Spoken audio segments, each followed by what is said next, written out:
جی اب ایجنڈا شروع کریں پرویز رشید صاحب. جی پرویز صاحب. بہت شکریہ چیئرمین صاحب.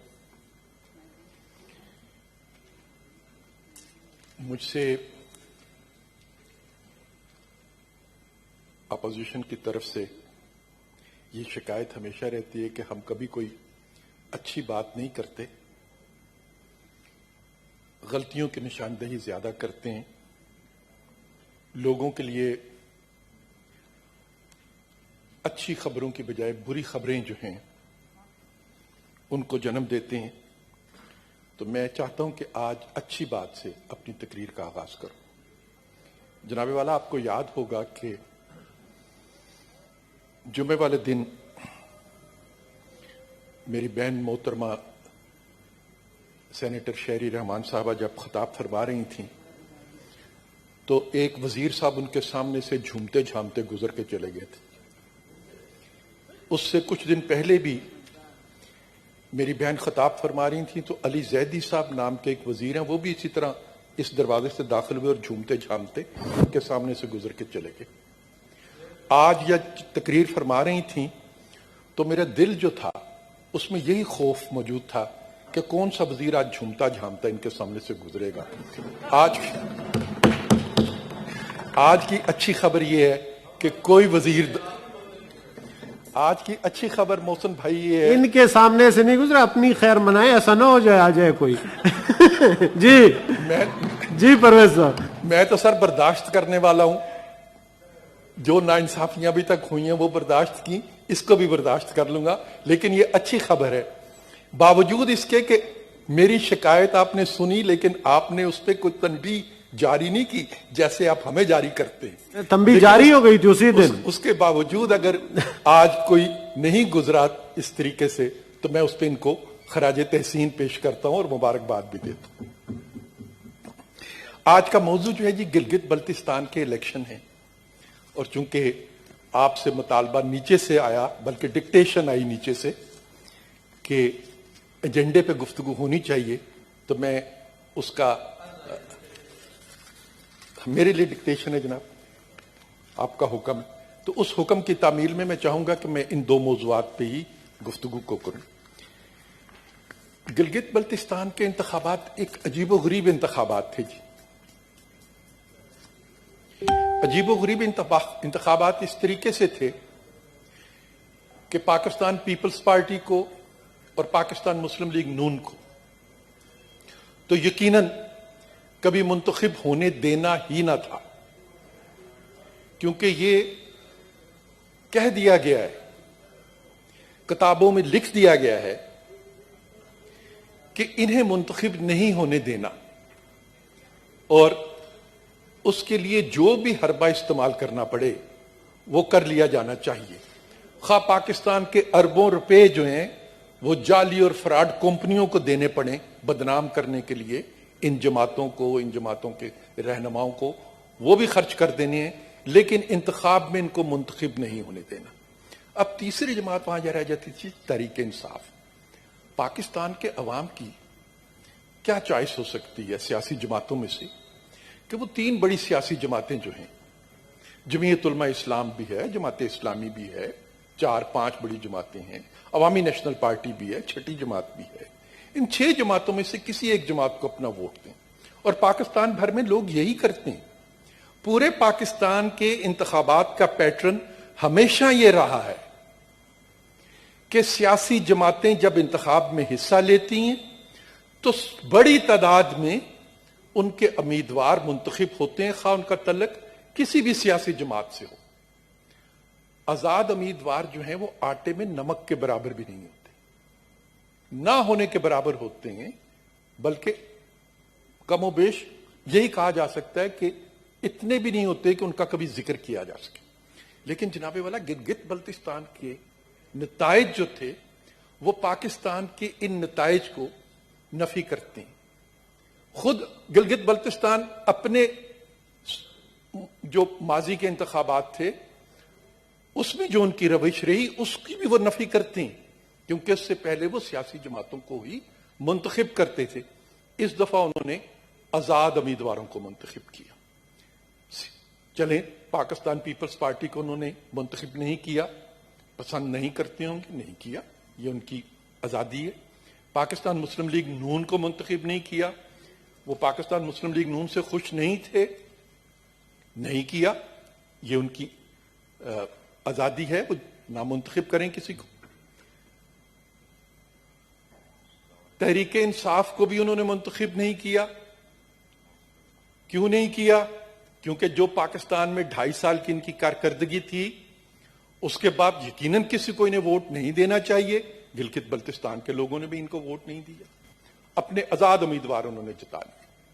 لیکن جناب والا وہ آزاد امیدوار جیتنے کے بعد کرتے کیا ہیں کہ جس جماعت کو وہ صوبے کے عوام ووٹ نہیں کرنا چاہتے، جس جماعت کو وہ ہرا کے آزاد امیدوار انتخاب جیتتا ہے، وہ اسی جماعت میں شامل ہو جاتا ہے اور گلگت بلتستان میں ان کی حکومت بن جاتی ہے یا بنوا دی جاتی ہے۔ پھر جناب والا جب یہ کہا جاتا ہے کہ یہ حکومتیں سلیکٹڈ حکومتیں ہیں، تو کسی کو اس کا برا نہیں ماننا چاہیے، کیونکہ اگر عوام کے ووٹ سے یہ منتخب ہو کے آتے تو کوئی ان کو سلیکٹڈ نہیں کہتا۔ لیکن جب آزاد امیدواروں کو جتا کے اور پھر ان کی جھولی میں ڈال دیا جاتا ہے، تو وہ انتخاب جو ہیں اور اس انتخاب کے نتائج جو ہیں وہ مشکوک ہو جاتے ہیں جناب والا۔ لیکن ہمیں تو عادت ہے پاکستان کے عوام کو کہ 1970-71 کے بعد ہر انتخاب کے ساتھ کوئی نہ کوئی ایسا کھیل ضرور کھیلا جاتا رہا ہے، اور اب وہ اتنا نمایاں ہو چکا ہے، اتنا واضح ہو چکا ہے کہ اس کے بارے میں ذکر جو ہے وہ گلی گلی میں ہوتا ہے، کوچے کوچے میں ہوتا ہے۔ وہ تو ہم اپنی شکایت کل الیکشن کمیشن کے باہر بھی چل کر بیان کر لیں گے۔ اب آتے ہیں دوسرے موضوع کی طرف، جو ہے قرضے لینے کا۔ جناب والا، قرضوں کے بارے میں آپ کو یاد ہوگا کہ آج سے تقریباً 1.5 سال پہلے جون کے مہینے میں وزیر اعظم صاحب نے ایک قرضہ کمیشن تشکیل دیا تھا۔ اس قرضہ کمیشن کا کام یہ تھا کہ وہ قرضہ کمیشن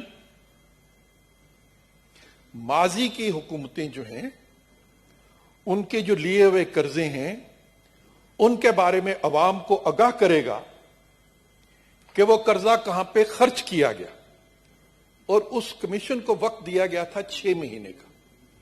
جون میں کمیشن بنا، 6 مہینے کا وقت دیا گیا۔ اس کا مطلب ہے کہ دسمبر تک اس کمیشن کو اپنی ایک رپورٹ جاری کرنی تھی۔ جناب والا، اب تقریباً اس بات کو 1.5 سال گزر چکا ہے، اس کمیشن کی رپورٹ نہیں آئی، چونکہ ماضی میں جن حکومتوں کے قرضے کی چھان بین ہونی ہے ان جماعتوں کے ساتھ میرا تعلق ہے، میں اس میں سے ایک جماعت کا کارکن ہوں، دوسری جماعت کے کارکن بھی یہاں پر بیٹھے ہیں۔ ہم نے کبھی ایک دفعہ بھی نہیں کہا تھا کہ یہ قرضہ کمیشن نہ بنائیے، ہم نے کبھی ایک دفعہ بھی نہیں کہا کہ اس قرضہ کمیشن کی رپورٹ کو روکا جائے۔ ہم بے تابی سے اس قرضہ کمیشن کی رپورٹ کے انتظار میں ہیں۔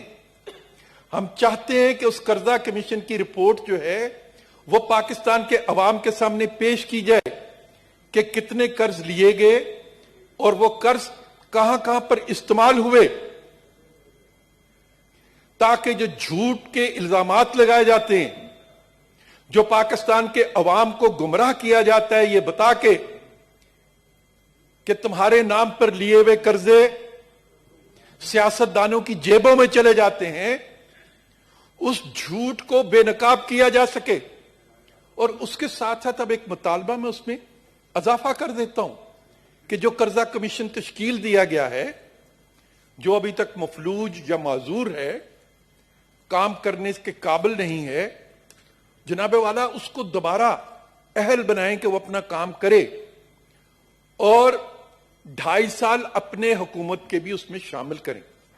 5 سال پاکستان پیپلز پارٹی کے، 5 سال پاکستان مسلم لیگ نون کے، اور 2.5 سال عمران خان صاحب کی حکومت کے۔ جو قرضے ان 10 سالوں میں لیے گئے اور جو قرضے ان 2.5 سالوں میں لیے گئے،